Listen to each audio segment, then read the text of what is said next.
Hello and welcome back to another episode of NT Movie Reviews coming at you online and in print format at nicktiffany.com, on YouTube and all the podcast platforms at NT Movie Reviews, as well as on all social media platforms at NT Movie Reviews.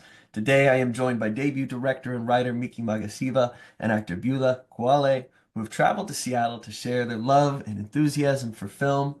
They were here with their film Tina, in which a woman grieving her daughter's death after the Christchurch quakes becomes a substitute teacher at an elite school. Unexpectedly, she discovers students lacking guidance and care, prompting her to provide inspiration and support. Gentlemen, thank you so much for being here. Thank you for bringing this beautiful film to the festival.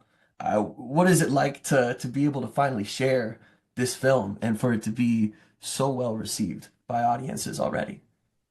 We're just super grateful to have the opportunity to come all the way over here and present the film to audiences out this way.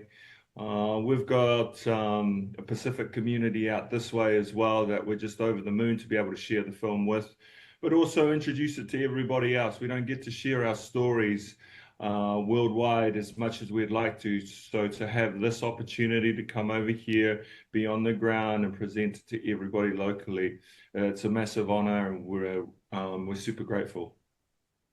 Wonderful, wonderful. The film is beautiful. It's a tragic story at times, but it is also a story of perseverance, a story of what a community, what art, what so many things can kind of help lift you out of. And so I truly, man, I'm like, especially at the end of the movie, I'm sitting here, Yeah, I'm man. wiping tears. My mom's looking over at me and she's like, "You all right?" I'm like, "Yeah, I'm okay. I'm good. I'm really good. I'm really good." They're happy tears. And I'm just curious, Mickey, is there a place where this story started for you? Yeah, I mean, I probably want to go back a little bit further to the journey that our parents made from Samoa, from a little island in the Pacific, and taking their families across to Aotearoa in New Zealand and braving that journey so that they could bring up their families and allow their families to have some opportunities. And all of that sacrifices led to us sitting here today talking to you. So all of the stories that we tell hopefully pay tribute and honor the sacrifices that our parents made, and especially this one. This was the first one. It is a story that talks about what it is to be a parent and the sacrifices that you make as a mother. You know, the story is called Mother, but also just as a parent. And to be able to showcase some of our traditions, some of our culture and our stories as well that we were brought up in, it makes us happy to be able to do that and show our parents that the sacrifices that they made, hopefully we can make them proud now through our storytelling and what we've gone on to achieve as storytellers, as filmmakers, as professionals. I love to hear that, and it feels like a very deeply personal story that you're telling, and something that I was a little bit curious about that kind of stood out to me in the film. You have Samoa, you have New Zealand, you have a lot of Samoans who are in New Zealand, and there was still, it's unfortunately universal that racism still exists. That even though you have so many of those Polynesian islands nearby, there's still people who are condescending, who look down on the Samoans there. And I was just curious if you could speak a little bit about what that was like, maybe growing up, how you wanted to showcase some of that in your filmmaking, and maybe how you wanted to confront it as well. Yeah, unfortunately, it's a part of a lot of our history, isn't it? The Pacific Islanders, our parents migrated to New Zealand, you know, predominantly from the 50s right through to the 70s. And worldwide, we did have struggles during those times that we continue to have today, let's face it. And being in the Pacific, we're no different. Growing up in New Zealand, which is a very much a westernized colony in New Zealand, you do have those struggles. You do have cultures that are butting heads, and we have had our challenges as Pacific Islanders growing up in New Zealand. However, having said that, we're very proud New Zealanders. We've come through that path. It's a journey that we have been through, and especially our parents went through. Times are changing, which is amazing, and you've seen that locally here here as well. But we still continue to have those struggles. So what we want to do is we want to highlight it and say that as a part of our upbringing, we had these challenges that we had to overcome. We continue to have them, but we also have healing. And the story hopefully tells a story about forgiveness, about cultural acceptance and healing too. So we wanted to showcase that despite our differences, despite our past, we both have a lot of Parangi or European friends Mhm. back home that we grew up in. We're very proud to be New Zealanders. We're a multicultural community back home. We love each other, and this movie hopefully is a tribute to say that as a part of our culture, we've had those challenges, but it's about cultural acceptance and going together, going forward together as a community. So yeah. I love that. Thank you for speaking on that. I love the line in the film, "The longest journey begins with the first step." And so I'm just curious to know what is that first step in making this film for you? And was there hesitation taking on this first feature film and some of the weight that you maybe hold in the story you're telling? Yeah, Firstly, I'm going to say that that one particular line belongs to a close friend of ours. His name is Mario Ngawa. He is a producer on this film. He also contributed in the writing of it. So that particular line is his line. So I'm going to give that across firstly to Mario. Big ups to Mario for that line. And it's a funny thing because the journey's so long. It's very tricky to kind of pin down where that first step really happens. It feels like the step was one of many in my film career, right? And both Buelah and I have been at this game for a while now. And even though this is my first feature film and our first feature film together, we've been on a path to be filmmakers for a long, long time. So it's tricky to pinpoint where the first one is. I think the movie gained a lot of momentum in, I would say, 2022 when we were pitching the story and when we were developing the story in a workshop. And I think at that point, when people sort of read the script and read the idea after that draft, they could see that there was something special in it, and we gained a lot of momentum that year. So there was that part of it. Once we got the green light and we started farming the script out a little bit wider to people such as Buelah, to our HODs, I kind of knew then that something special was happening because of the enthusiasm that was coming back from the script. And then just being on set for that first day was super special, wasn't it, bro? Yeah. That's wonderful. There was a character, well, there are many characters who stood out to me, but one such character was the character of Anthony, who is Zach, yes. he's playing rugby, but he Yeah. has this pull to the arts. And I was listening to an interview that Buelah gave actually, talking about how you kind of came into acting, I believe in college. There was a way in your English class that, hey, I could do some of this drama Yeah. stuff and skip some classes. But then you kind of found out I actually kind of like that. And you made a very interesting and a great comment about playing rugby. And you said it's a legal way to get out some aggression, to get my anger out. I can hit someone can hit me. And then someone from the world of theater said, you can get your anger out here, but you can also get joy. You can get love. You can get so much that you can express here. And I'm just curious, was it coincidental that Anthony kind of mirrored maybe some of your journey, or was that happenstance? Was that something that just kind of came into being that maybe from the side you kind of resonated with in that Yeah, I character? think, well, that was definitely a happy accident. But I also think that story is not rare because a lot of Polynesian boys, as you know, men are blessed with the abilities and body type to play rugby. That's what we're given, and a lot of the time, that's kind of what we easily fall into. A lot of the Polynesian actors that you see in the industry could have been All Blacks. They all would have said, including us too. We all would have said could have been an All Black. But, Not me, definitely this guy. but we found the art. So yeah, and it's funny that you shot for that research, man, because yeah, there's a question that I'm still trying to answer. How do I find joy, anger, happiness, sadness, all these different emotions in this one craft called acting, or the arts, where rugby, all I used was pure anger. Mhm. to try and get through. And it's yeah, Anthony reflects that. It's funny because my kids' favorite character, my three boys, their Mhm. favorite character is Anthony, and Okay. I'm like, They maybe they see a little bit of dad in there, you know? yeah, Maybe I'm that's like, what? Did you not see your dad in the film, bud? Like, they said when he was sweet, man. I'm like when that guy said you black bitch, I was like, man, stomp him out there. I'm like, don't stop. I'm like, let him keep hitting him, man. I'm like, no, no.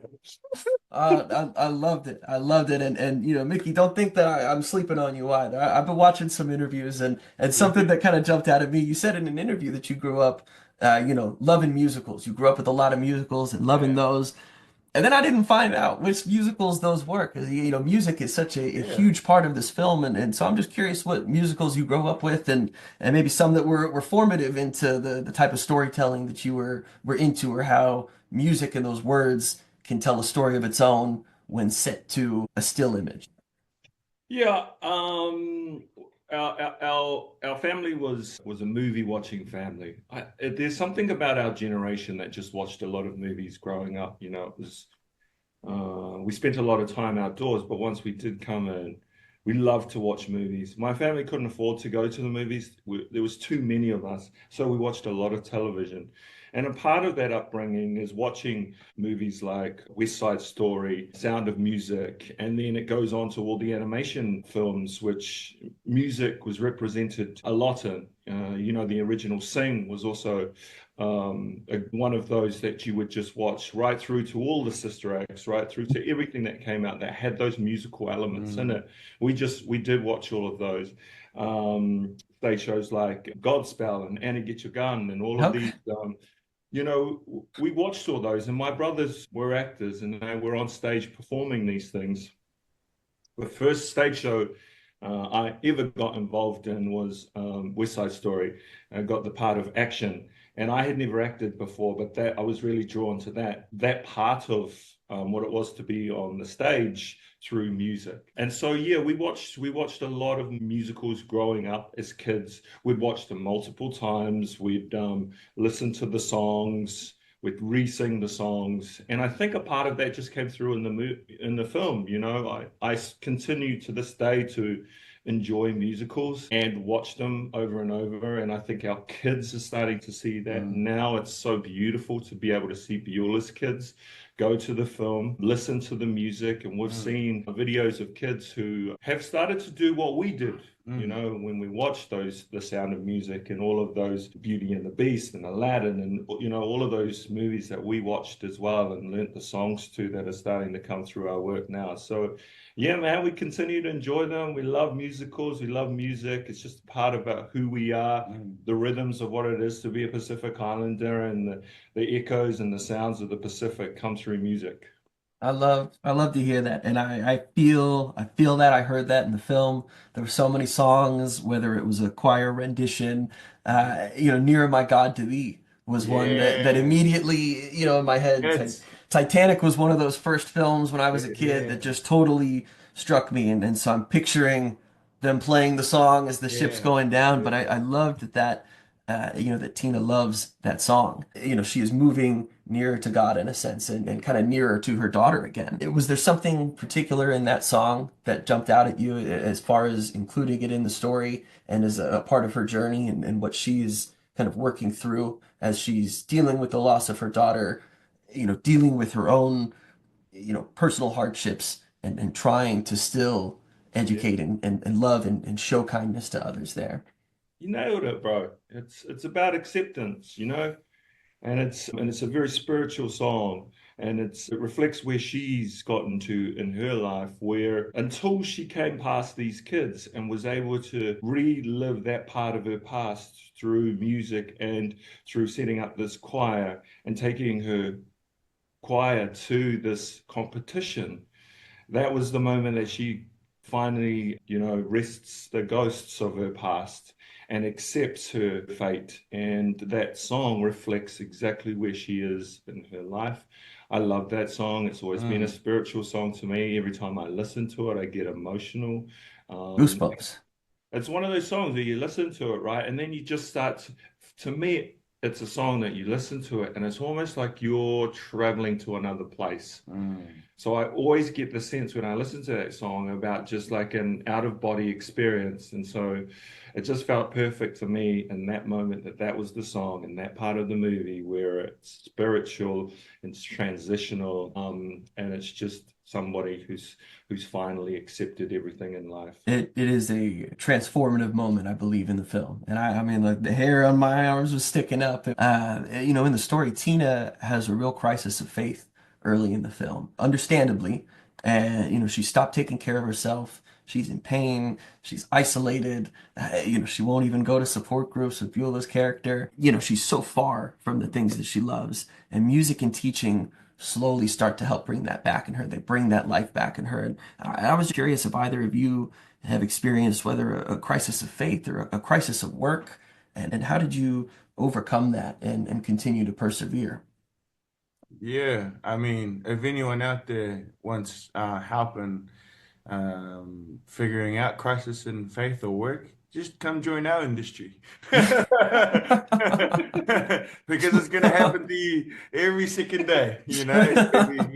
You're gonna be doubting yourself, you're gonna be thinking about, you know, who you need to be, how you need to turn up, and you know, it's that classic thing. You're just trying to move through life, trying to be who you are without letting the world pull you one way or another. But eventually the world gets you, and it's like, can you go back to who that person was when you first it happens daily, and that's like the honest truth, because that's the world we live in today, you know. And it's like Miki was talking about, how do you still move through this world while being you, while being accepting and loving and inviting people and wanting people to come into your love, you know, being a light, not just for our communities, for our people, but just humans in general. You know, it doesn't matter what God they praise, what they believe in. How do you invite people into your life using love? And our superpower, which I think is what we've been given, is our DNA, is and that DNA carries generations of hymns, generations of stories, generations of people who have fought to get us to the position we are today. So, yeah. Thank you for sharing that. You know, something. My mother she's a fifth grade teacher, Oh, and wow, that would have hit. there, Well, there, we're man, gonna have there, to share the film with it. Yeah, there's so many moments where, you know, I've seen how tired she comes back from a day yeah. of wrangling kids. I've heard the crushing stories of what some of these kids' lives are like at home. And you see, and it's not just singular to my mother, you know, teachers all across the world, you know, whether they're buying some dresses or they're buying the white clothes so the kids can perform in the choir, spending their own money, spending their own time to really make a difference on these kids, and teachers and mentors like that. You know, that's such a powerful thing to experience. And especially as you look back, you sort of understand a little bit more of that. And I was curious if either of you had a teacher or a mentor who really helped instill something in you, or really helped you take something into your lives, whether as men, as actors, that you look back on and might be thankful for. Yeah, for sure. Yeah, you have a lot of teachers who inspire you right through what is a large part of your life. Shout out to Mrs. Moore. She was the first one who she was from back home. She was a Māori teacher, and she was the first brown teacher that we had. And without knowing it at the time, because I didn't really see color at that age, Mhm. she was a teacher which I just sort of was drawn to because she kind of had a motherly connection that that made me feel at peace and made me feel comfortable in environments that I wasn't often comfortable because I moved to New Zealand when I was 5. So it took me a little bit to get used to the environment, and she was one that helped me get used to the environment without her knowing that. Another one is probably Diane Smith as well, Mrs. Smith. She was probably a teacher who saw the artistic talent in me and encouraged me to go down that path when I was trying to be Maverick on Top Gun and I was trying to be a pilot at that stage. That's a funny thing, eh? When you're young, you want to be a pilot, you want to Yes, be an bro. archaeologist, you want to be a scientist, and then you grow up and you're like, I just want to be a filmmaker because those are all the films I watched, right? Yeah. Mhm. And so, yeah, Mrs. Smith encouraged me to go down a creative path, which has led to where I am now. So those are a couple of teachers who really inspired me. Yeah, it's funny Mix talking about that because I guess we all have those teachers who have been super influential. But this film is we forget that, it's about humans, it's about Polynesian people, it's about New Zealanders. But a big part of that about this film is teachers, principals, and a lot of people back home, like schools, have gone in the hundreds to go watch this film. And a lot of teachers Oh, have left the cinemas. Like we set up a bunch of screenings just for teachers and principals, and how a lot awesome. of a lot of them, it's one of those jobs where they never get thanked, and because they're just expected to be there and they're expected to turn up, but they do the little things like what you said, like they buy the white piece of clothing so they can do the play, all those little nuanced things. So They it's take an fun. interest in those kids' lives. Yeah, That's it, they man. find a way to make a connection, That's whether it's easy or difficult. Yeah, so it's a big thank you to them. Like, and that's worldwide, because your mother would see herself in that That, and oh, understand all the nuances. absolutely. No, Yeah, I'm glad you picked up on that, bro, because that's a direct tribute to teachers. That little scene there, we use it as a comic moment. There was a lot of people who wanted us to cut that scene out, but we fought to keep it in there because it's one of the few times that I directly say to teachers that we hear you, we see you, and although it looks like a comedy moment in the film, it's actually to pay tribute to what I heard a lot when I was interviewing teachers, which was not only emotional sacrifice, but financial sacrifice. Afterwards, she says the line, even now I'm paying. Mhm. And it's a jokey line, but all teachers will know that they have had to pull money out of their own wallets, often at times, to support their children. So that's a physical way of saying, this is, even now I'm paying for my children. But really, it's also tied back into that their lives, they're always paying in order to raise our children. And Mm. so that's me Mhm. directly saying to teachers, we love you, man. We see you. I love that, and I loved her line too about if you're a teacher, if you have students, you're a parent. Yeah. You are a parent one way or another, however you kind of look at that. I love the progression of kind of how we uncover a little bit more about Tina or Beulah's character and some of that background and understanding the role that she played in her community there, taking in children who maybe didn't have the best lives, giving care and providing that. And that's something that never stops. And so to see her, she's got so much love to give. Like it's a beautiful performance. It is a beautiful showcase of what love and appreciation and something as simple as a small gesture, how greatly that can impact somebody. I was curious, and I hope I don't botch the pronunciation, but tu fa'atasi, Mm-hmm. your production company, stand together. If I've got the right translation there. Bro, I, you're on with bro. You're like I, everything you've What said, I'm like I'm just talking like, about. oh, bro, you put in the work. Thank you. I told you I'd go easy on you, Yeah.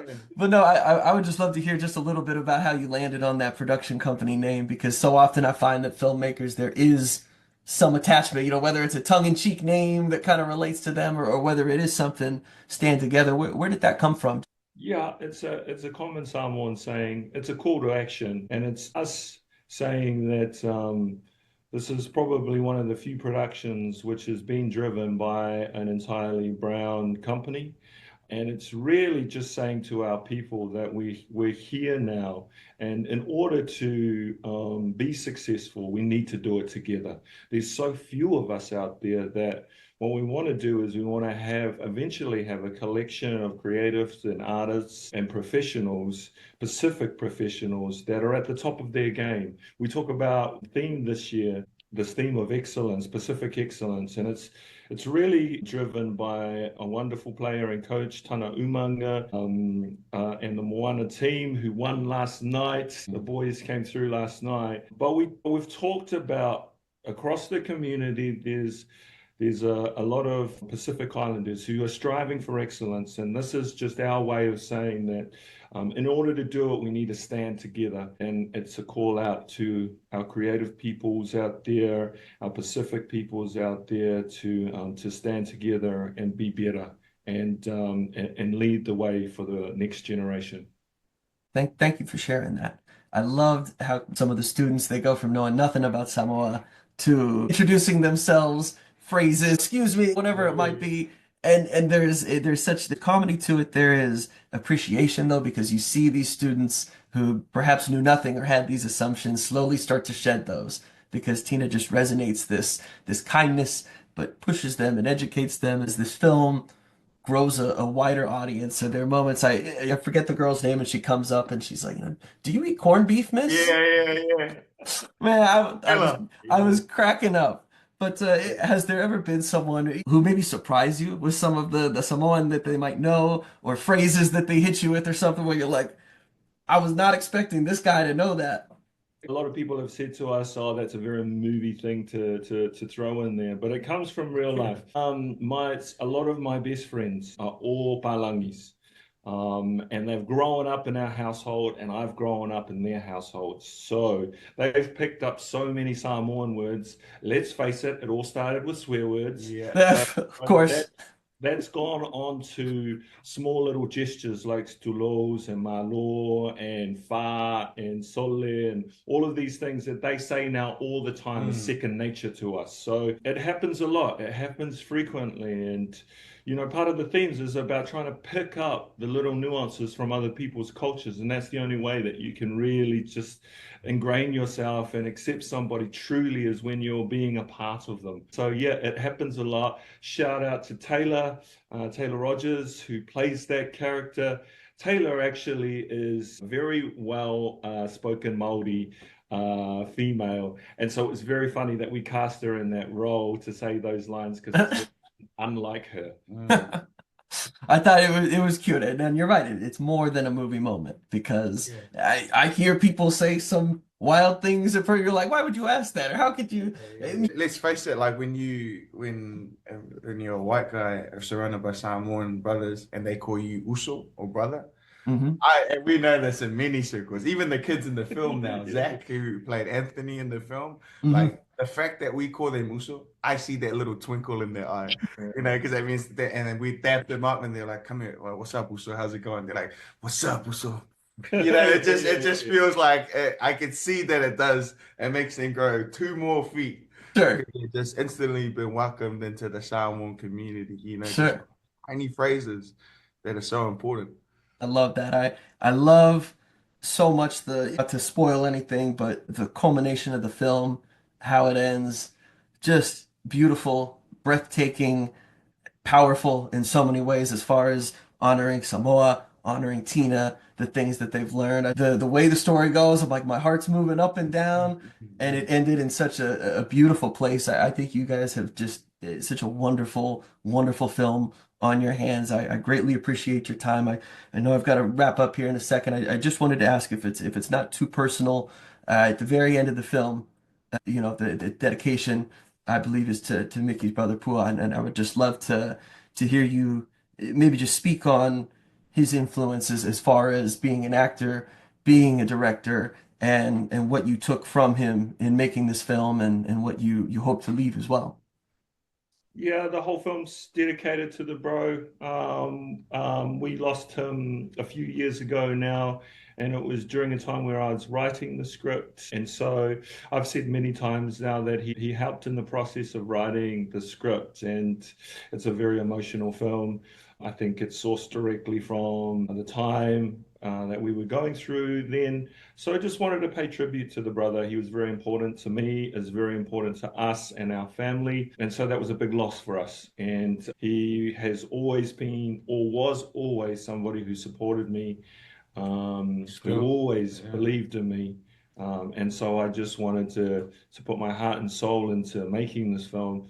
It's taken me a long time to make this first film, and I believe during that time going through that really helped kickstart this film and has gone on to really inform the tone and the emotion in the movie. So yeah, I just wanted to just pay respects to the brother. Thank you for sharing that. Thank you for being open and being vulnerable about that. Your love shows in this film, from the story, from the music, everything. There's even little bits where, you know, the different vocal parts are going, you're panning the camera, and I'm like, I hear the tenors now, I hear the Ah, basses. it's There's my so many, God. there's so many filmmaking moments and little editing bits that you did where I was like, dude, he's freaking, for a first time film, man. I just like, I love to see it. The heart is on the sleeve. You swung for the fences in so many ways. You hit some home runs, man. I cannot say enough great things about Tina. I am so excited to continue to share this story with others, with fans of film, to share this interview. I greatly appreciate both of you taking the time for the education, for the honesty. And Tina, I believe tickets are already sold out. I'm looking here, the screenings are on standby, man. That's got to be a cool feeling.